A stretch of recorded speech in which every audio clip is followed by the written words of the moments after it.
Good morning, student. Today I will start revision of chapter number 7 and 8.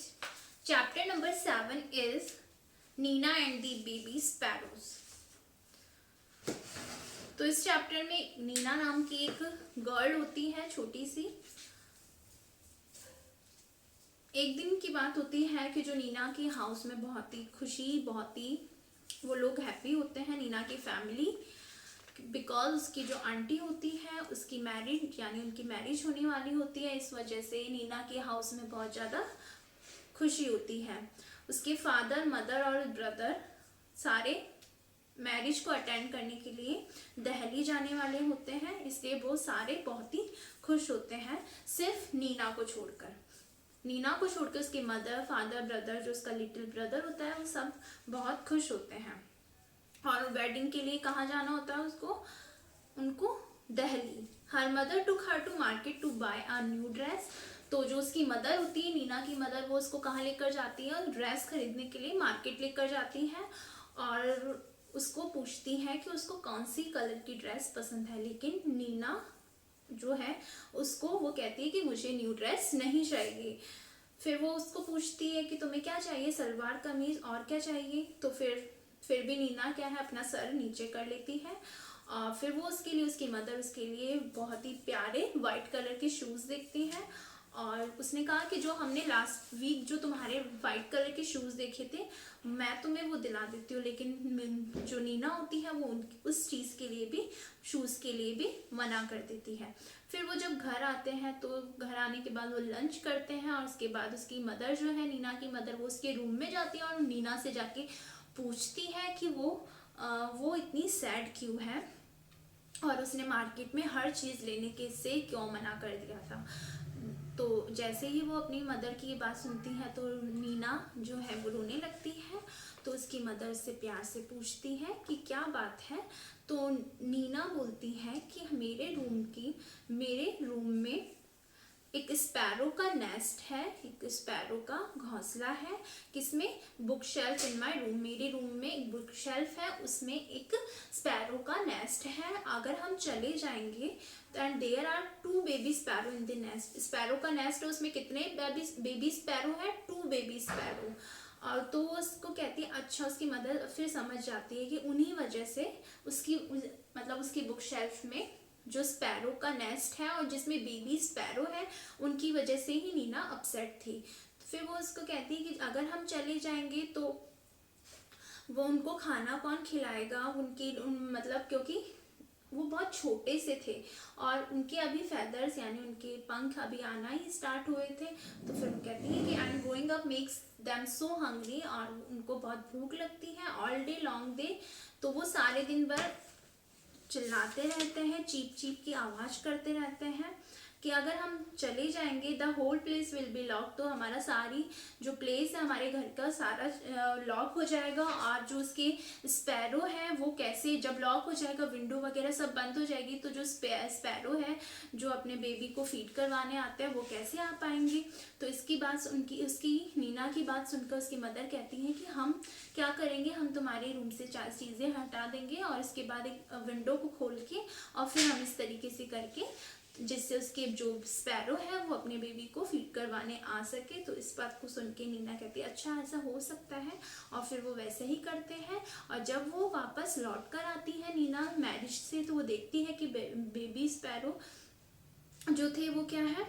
When Nina came back from the wedding, there were 2 plump little sparrow flying all over the room. तो जो little sparrow है वो उसकी window के वहाँ पे चारों ओर घूम रहे होते हैं, उड़ रहे होते हैं। And wasn't Nina thrilled? और इस चीज़ को देख के नीना बहुत खुश होती है वो। ठीक है, next question answers exercises of this chapter. Who was getting married? किसकी मैरिज होने वाली जा रही थी? Nina's aunty. Next question B, there was a great joy in Nina's house. बहुत ही जॉय का मतलब भी होता है खुशी, happiness. Why was Nina's family going to Delhi? Long answers आपको नहीं लर्न करने हैं, चैप्टर आपको अच्छे से रीड करना है। वेरी शॉर्ट जो 1 वर्ड आंसर्स होंगे उनको ध्यान रखना है। Where did Nina's mother take her? कहाँ लेके गई थी नीना की मदर उसको? Market. Write the opposite of sad from the passage. Sad का अपोजिट होता है हैप्पी। सैड का मतलब दुखी, हैप्पी का मतलब खुश होना। Who was just beginning to get feathers. किसके फेदर्स आना स्टार्ट हुए थे? Baby sparrow. More tears roll down Nina's cheek. Tears मतलब होते हैं आंसू। What sound do the baby sparrow make while crying? जब वो रोते थे या चिल्लाते थे तो कैसे आवाज करते थे बेबी स्पैरो? Cheep cheep. और अपोजिट होता है शॉर्ट का opposite long. Next pick the correct answer. Where was Nina's family going for the wedding? कहाँ जा रही थी नीना की फैमिली वेडिंग को अटेंड करने? To Delhi. Which bird's nest was there in Nina's room? कौन सा बर्ड था नीना के रूम में? Sparrow. Sparrow's nest. How many baby sparrows were there in the nest? कितने बेबी स्पैरो थे नेस्ट में? 2। Nina's filling the blanks. Nina's aunty was getting married. Nina's mother took her to the market to buy a new dress. बाकी next chapter 8 the story of the road. ये story किसके बारे में है? Road के बारे में है, जिसमें एक अर्ली मॉर्निंग की बात हो रही है कि जब हम सुबह सुबह जल्दी सुबह उठते हैं तो हमें कैसा, मतलब इस रोड के बारे में ये चैप्टर है कि रोड कैसा होता है, बिल्कुल क्वाइट होता है, बिल्कुल सुनसान सा होता है। तो यहाँ पे है सबसे स्टार्टिंग में कि बर्ड्स जो है बर्ड्स की आवाज़ आती है। देन स्पैरो, बर्ड्स नहीं होते हैं, स्पैरो भी, स्पैरो की आवाज़ आती है चिप चिप। फिर उसके बाद क्रो जो होता है वो सुबह सुबह उठाता है, वेकअप वेकअप। इसके बाद जो किसकी आवाज़ सुनाई देती है इसके बाद? न्यूज़पेपर वाले बॉय की आवाज़ आती है। फिर ट्रिंगलिंग ट्रिंगलिंग ट्रिंगलिंग बाइसिकल की आवाज़ होती है, बाइसिकल जो घंटी करता है ना उसकी। और इसके बाद वापस trip trip trip trip sparrow की आवाज़ आती है, काओ काओ किसकी आवाज़ आती है? क्रो की। और उसके बाद वेजिटेबल मैन आता है। वेजिटेबल मैन के पास पीस, कॉलीफ्लावर, कैबेज ये सब वेजिटेबल्स होती है, तो वो ऐसे आवाज़ लगाकर सबको बुलाता है। उसके बाद यहाँ पे जो कुछ चिल्ड्रंस जो स्कूल जा रहे होते हैं उनकी शूज़ की आवाज़ आती है। और वो पीटर पैटर उसकी साउंड आती, चैटर चैटर की साउंड आती है उनकी। चैटर चैटर साउंड किसका होता है? बात करने का, जो बच्चे होते हैं उनके बात करने की आवाज़ होती है। Talk the school children, tram tram tram tram go their shoes. और उनकी ट्रैम ट्रैम किसकी आवाज़ होती है? Sound of shoes.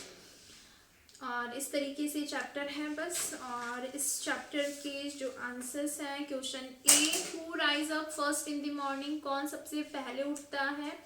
सबसे स्टार्टिंग में जो आवाज़ होती है वो किसकी होती है? बर्ड्स की। The birds are calling. Birds कैसे बुलाते हैं? ट्रिप ट्रिप cheep cheep. Next opposite, late का अपोजिट होता है अर्ली। नेक्स्ट क्वेश्चन सेकंड का, question A, tram tram tram tram in the noise made by the school childrens shoes. Tram tram किसकी आवाज़ होती है? स्कूल चिल्ड्रंस के शूज़ की। The children are going to, कहाँ जा रहे होते हैं children? School. Next tick the correct answer. When is the road asleep? कब रोड अस्लीप होता है? In the early morning. Who says ट्रिंगलिंग? The newspaper boys bicycle. Next question 3, who says wake up? Correct answer is the crow. So each student read chapter 7 and 8. अच्छे से read करना है। आधे answers आपको वैसे ही, अगर चैप्टर अच्छे से रीड कर लिया तो आपको वैसे ही आंसर आ जाएंगे।